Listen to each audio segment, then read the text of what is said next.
नमस्कार साथियों, गरजते बादल चैनल में आपका स्वागत है। आज हम संसद और संसद के दोनों सदन और आगे राष्ट्रपति इनके बारे में पढ़ेंगे। सबसे पहले लेते हैं संसद। संसद के अंग के बारे में अगर हम बात करेंगे तो लोकसभा, राज्यसभा और राष्ट्रपति इन तीनों से मिलकर के संसद बनती है। बात करें लोकसभा के बारे में तो लोकसभा अनुच्छेद 81 माने 81 में इसका वर्णन किया गया है। इसको निम्न सदन के रूप में जाना जाता है और इसका कार्यकाल की बात करें तो वो 5 वर्ष है। राज्यसभा ये अनुच्छेद 80 में है। इसको उच्च सदन या द्वितीय सदन भी कहा जाता है। इसका कार्यकाल 6 वर्ष का है, लेकिन यहाँ प्रति 2 वर्ष में 1/3 सदस्य सेवानिवृत्त हो जाते हैं और उनके स्थान पर नए सदस्यों का निर्वाचन हो जाता है।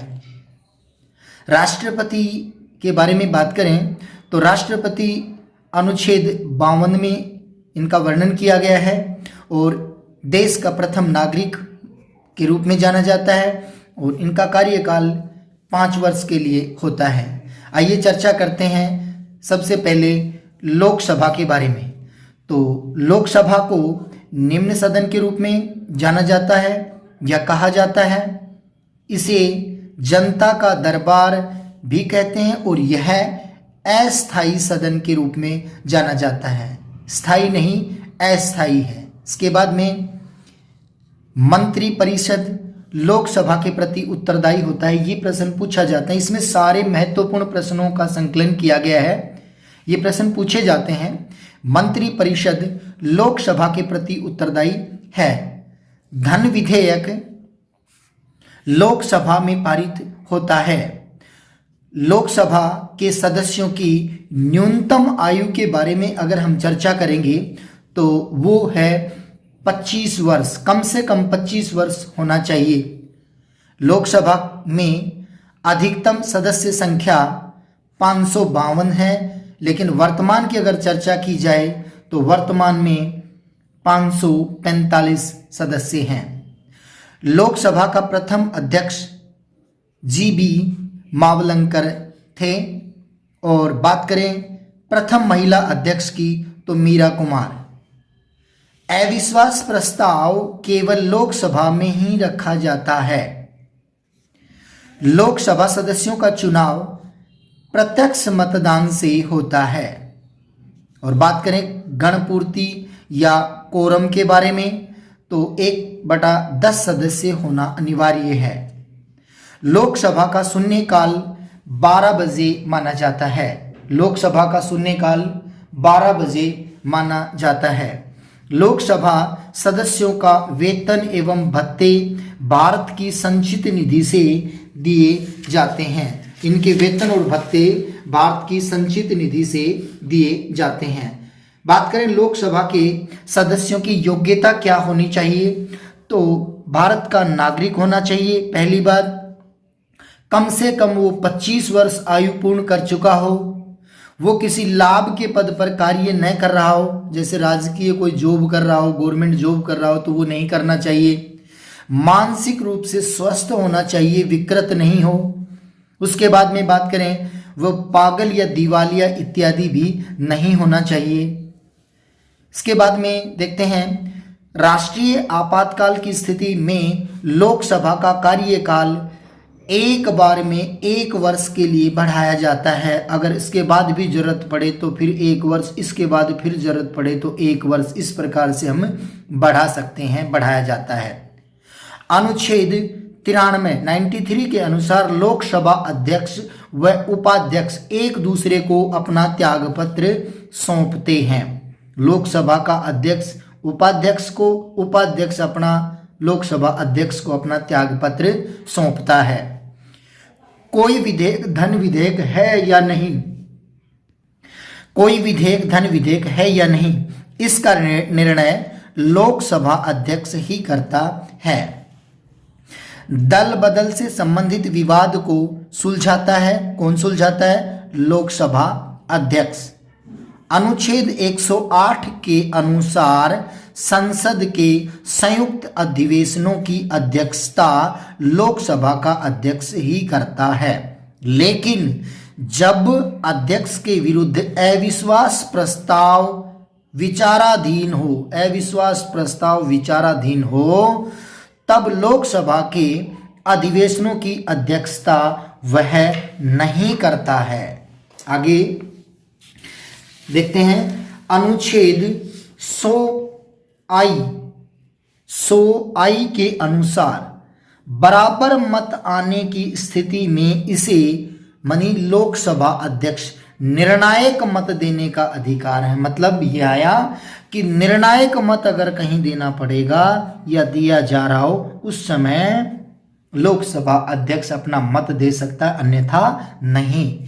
लोकसभा के महासचिव का चयन लोकसभा अध्यक्ष करता है। लोकसभा के महासचिव का चयन कौन करता है, ये बात भी पूछी जाती है।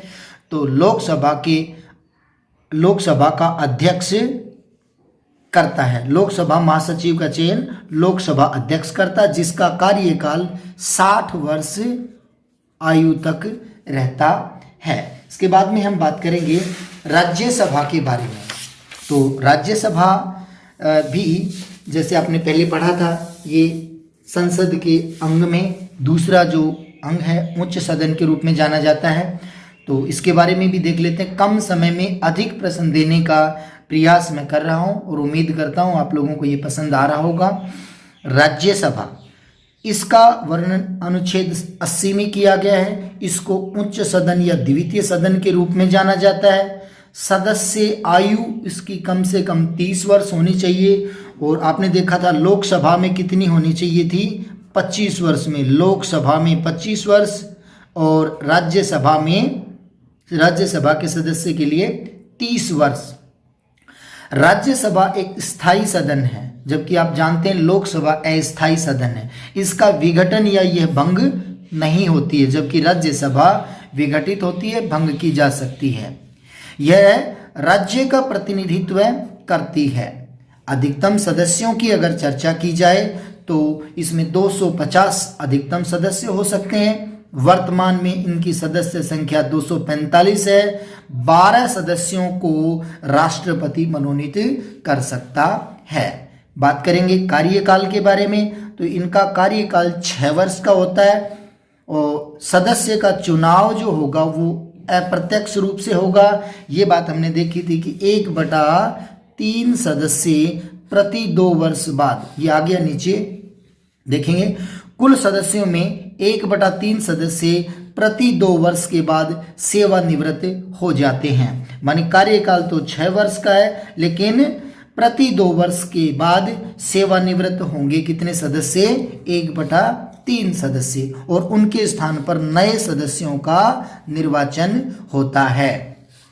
राज्यसभा का सभापति उपराष्ट्रपति होता है।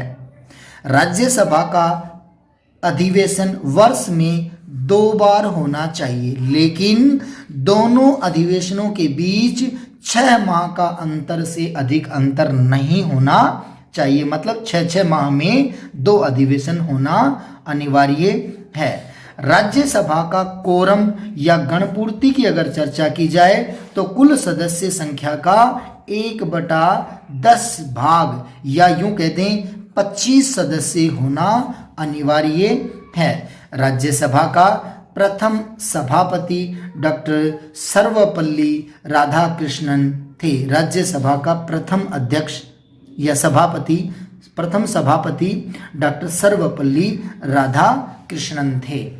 उम्मीद करता हूँ आपको ये छोटा सा या कम से कम समय में इतने अधिक प्रश्नों को आप लोगों के सामने रखा, आप लोगों को पसंद आया होगा। ये वीडियो रीट,